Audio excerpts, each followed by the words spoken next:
When you think of FC Barcelona, you think of tiki-taka and trophies. But if I told you their story began in the forgotten streets of Spain, where survival was more important than success, from a team on the edge of collapse to producing an 8-time Ballon d'Or winner, this is how Barca went from being underdogs to footballing ultimate giants. This is the entire history of FC Barcelona. In the late 19th century, football was still a relatively new sport in Spain, but it was rapidly gaining popularity across Europe.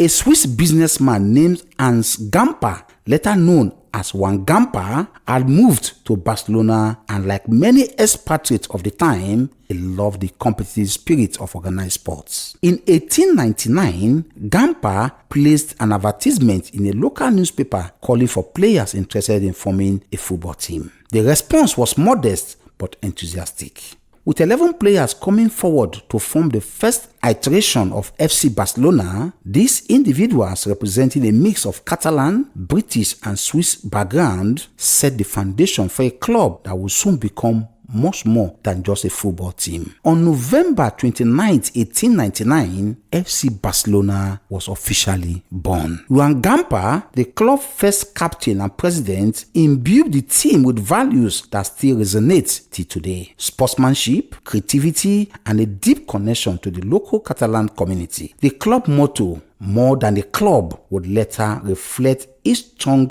relationship with Catalonia and its people, symbolizing this club role not just as a sports team but as a cultural and political institution.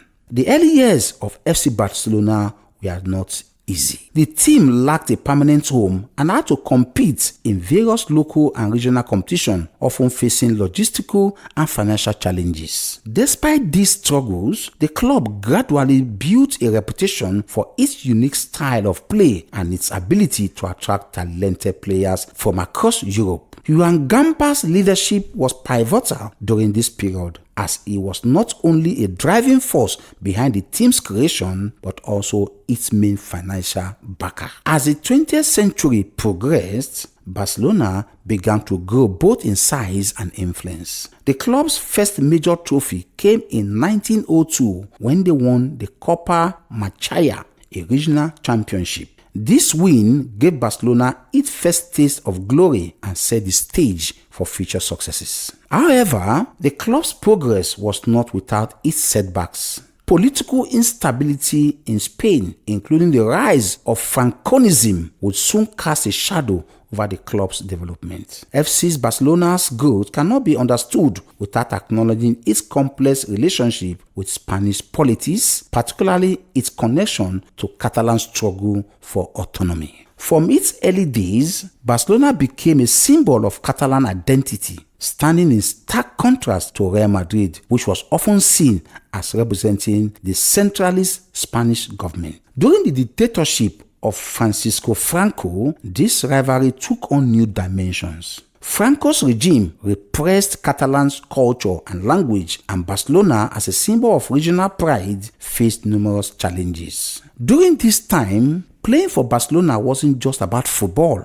It was a statement of defiance. The stadium became one of the few places where Catalans could express their cultural identity freely. Despite the oppressive political climate, the club continued to strive, winning numerous domestic titles and solidifying its position as a beacon of resistance against the central government. In the early 1950s, Barcelona entered what is now known as the Golden Era, thanks in large part to the arrival of Hungarian forward Laszlo Kubala. Kubala's signing in 1951 was nothing short of revolutionary. His immense talent, creativity, and goal-scoring ability helped Barcelona dominate both domestically and internationally. With Laszlo Kubala leading the attack, Barcelona won 5 trophies in the 1951-52 season, a feat that cemented a close place among Europe's elites. It was during this era that Barcelona also moved into its iconic home, Camp Nou in 1957. The construction of the stadium was a bold statement by the club, signaling its ambition to become the dominant force in world football. With a capacity of over 90,000, Camp Nou would become not just a fortress for the team, but a symbol of the city's pride and resilience. Kubala's influence on the club was immense. His dribbling, vision, and ability to dictate the pace of play were unmatched at the time. Under his leadership, Barcelona developed a style of play that prioritized technical skill, creativity, and teamwork, a precursor to the tiki-taka philosophy that would come to define the club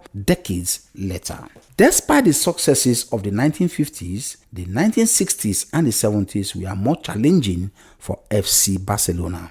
The rise of Real Madrid under the leadership of Alfredo Di Stefano and with the backing of the Franco regime meant that Barcelona struggled to compete for both domestic and European honors. Real Madrid dominated La Liga and the European Cup, leaving Barcelona to play catch-up. However, even in these difficult times, Barcelona remained a club with a strong identity and loyal fan base. The team continued to attract world-class players, including Johan Cruyff, whose arrival in 1973 would mark the beginning of a new era for the club. Johan Cruyff, one of the greatest players in the world in football history, brought with him incredible skills and a new footballing philosophy that will shape the future of the club. Johan Cruyff's impact on FC Barcelona cannot be overstated. As a player, Johan Cruyff led Barcelona to his first La Liga title in over a decade, ending Real Madrid's dominance. But it was his return to the club as a manager in 1988 that truly transformed Barcelona. Cruyff introduced the concept of total football, a tactical style that emphasized fluidity, versatility, and possession-based play. This philosophy would become the cornerstone of Barcelona's identity and success for decades to come. Under Johan Cruyff's management, Barcelona won 4 consecutive La Liga titles between 1991 and 1994, as well as their first ever European Cup in 1992. This era, known as the Dream Team era, featured legendary players like Isto Stoichkov, Pep Guardiola, Ronald Koeman, and Michael Laudrup. Together, they played a style of football that was not only effective but also beautiful to watch, earning admiration from fans and pundits alike. Cruyff's influence extended beyond his time as manager. He laid the foundation for the club's famed La Masia Academy, which would go on to produce some of the greatest talent in football history, including Lionel Messi, Xavi Hernandez, and Andres Iniesta.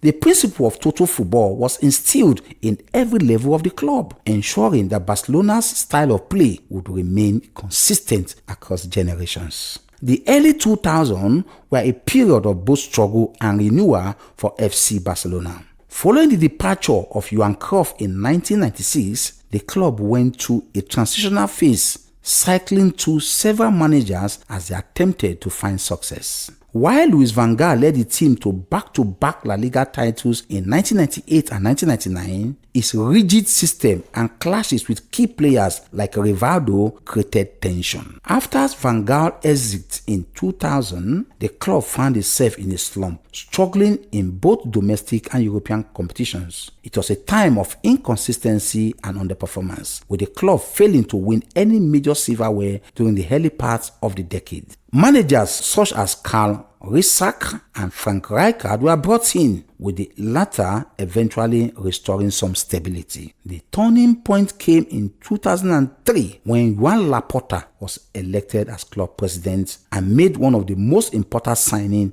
in the club history: Ronaldinho. The Brazilian maestro instantly revitalized the team with his dazzling skills, infectious smile, and ability to make football look effortless. Under Ronaldinho's leadership on the pitch, Barca rediscovered their attacking identity and the club fortune began to turn around. Frank Rijkaard, appointed as head coach in 2003, proved to be the right man to guide the team out of their rough patch. He embraced the core philosophy of possession football and developed a dynamic attacking team centered around Ronaldinho, Samuel Eto'o, and the young Lionel Messi, who made his first team debut in 2004. The 2004-2005 and 2005-2006 season saw Barcelona dominate Spanish football, winning consecutive La Liga titles. The crowning achievement, however, was their 2006 UEFA Champions League triumph, where they defeated Arsenal 2-1 in the final, marking Barcelona's second ever European Cup trophy. This win signals Barca's return to the elite of European football. However, following their 2006 success, Frank Rijkaard's Barcelona began to lose momentum, with internal struggles and Ronaldinho's form declining. By 2008, the team was in need of a fresh direction, setting the stage for the arrival of Pep Guardiola.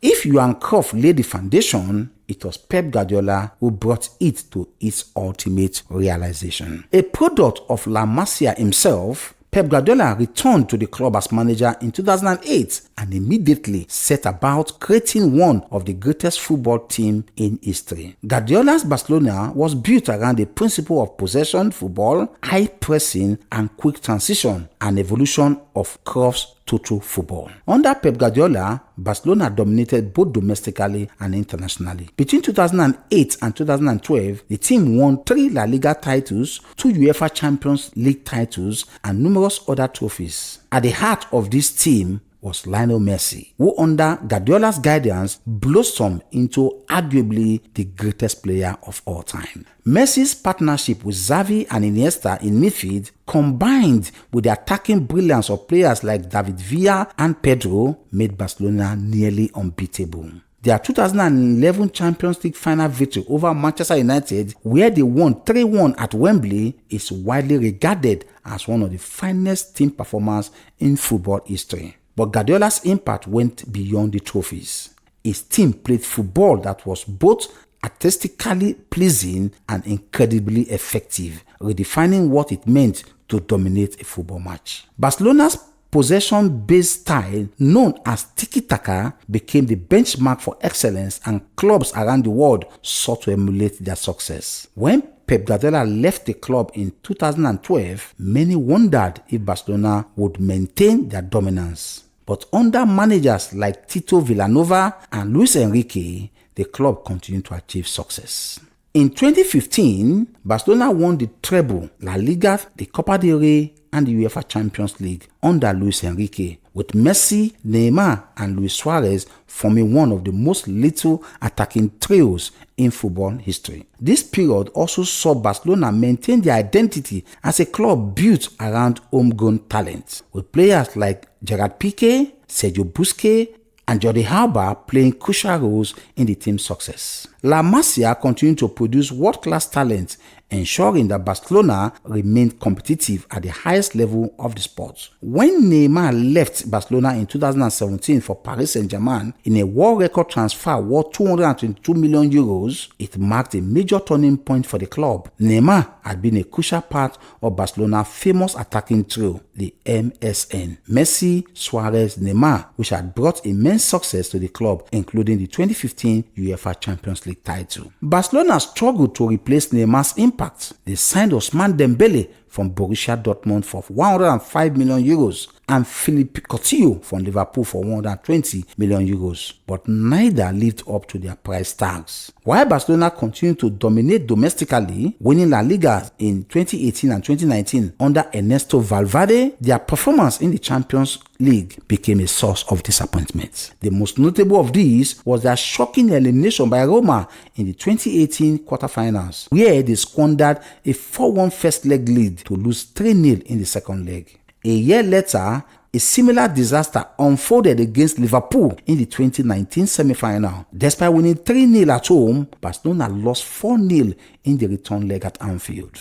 By 2020, cracks were showing at the club. Financial mismanagement, poor transfers, and a lack of cohesive planning led to the infamous 8-2 defeat by Bayern Munich in the 2020 Champions League quarterfinal, which symbolized Barcelona's fall from grace, which led to the sack of coach Setien and the appointment of Ronald Koeman. Lionel Messi, the club talisman, publicly expressed his frustration. In August 2020, Messi sent a bureau fax to the club requesting to leave for free, citing broken promises and dissatisfaction with the management. However, due to legal issues surrounding his contract, Messi stayed for another season. But the relationship between him and the club's leadership, particularly President Josep Maria Bartomeu, remained strained. Bartomeu resigned in October 2020, paving the way for the return of Juan Laporta as club president in early 2021. Barcelona's financial problem worsened dramatically in 2021.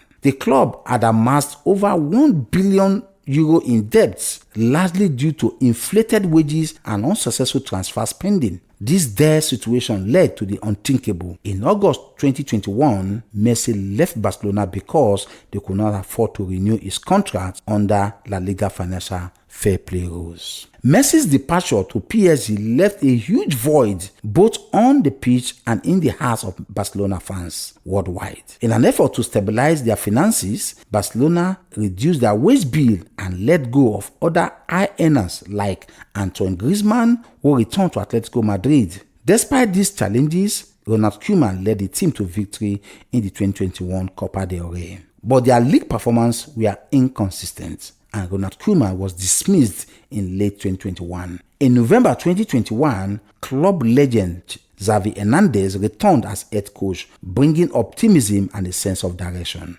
Xavi was tasked with rebuilding the squad and implementing a new playing philosophy rooted in Barcelona's traditional possession-based style. With limited financial resources, Barcelona had to focus on younger talent and free transfers. Key signings during this period included Memphis Depay, Pierre-Emerick Aubameyang, and later Robert Lewandowski in 2022. The 2022-23 period marked the end of an era for Barcelona as several iconic players concluded their storied career with the club. Gerard Piqué, a Barcelona stalwart for 15 seasons and winner of 30 official trophies, retired just before the winter of 2022 World Cup. Sergio Busquets, after 18 years and 32 trophies with the club, announced his departure at the end of the 2022-23 season. Jordi Alba, another long-time servant, left Barcelona after 11 years, during which he won 19 trophies. Barcelona experienced misfortune during this time. On January 15, 2023, the team captured their first trophy since 2021 by defeating arch-rival Real Madrid 3-1 to win the Supercopa de España. The Catalans also secured their 27th La Liga title on May 14, 2023, with 4 games to spare, their first league trophy since the 2018-2019 season. However, the 2023-24 campaign brought significant changes. This was the first season without Busquets, Piqué, or Alba, and the team moved their home matches to the Estadi Olympique Luis companies as part of the ESPA Barça renovation project. In the Champions League, Barcelona finally advanced past the group stage after 2 seasons of disappointment, but their journey ended in the quarterfinal where they were narrowly eliminated by Paris Saint-Germain. In the domestic competition, the club finished runner-up in the Supercopa de España and exited the Copa del Rey in the quarterfinal to eventual winner Athletic Bilbao. In La Liga, Barcelona failed to defend their title, finishing second. Xavi's era as head coach came to a close after 3 seasons, with Hansi Flick confirmed as a successful. Hansi Flick came in and started a rebuilding process. He was able to reclaim the league title and the Copa del Rey, even though they got knocked out in the Champions League. With Barcelona able to rediscover their long history of dominance, only time will reveal the answer. This is the entire history of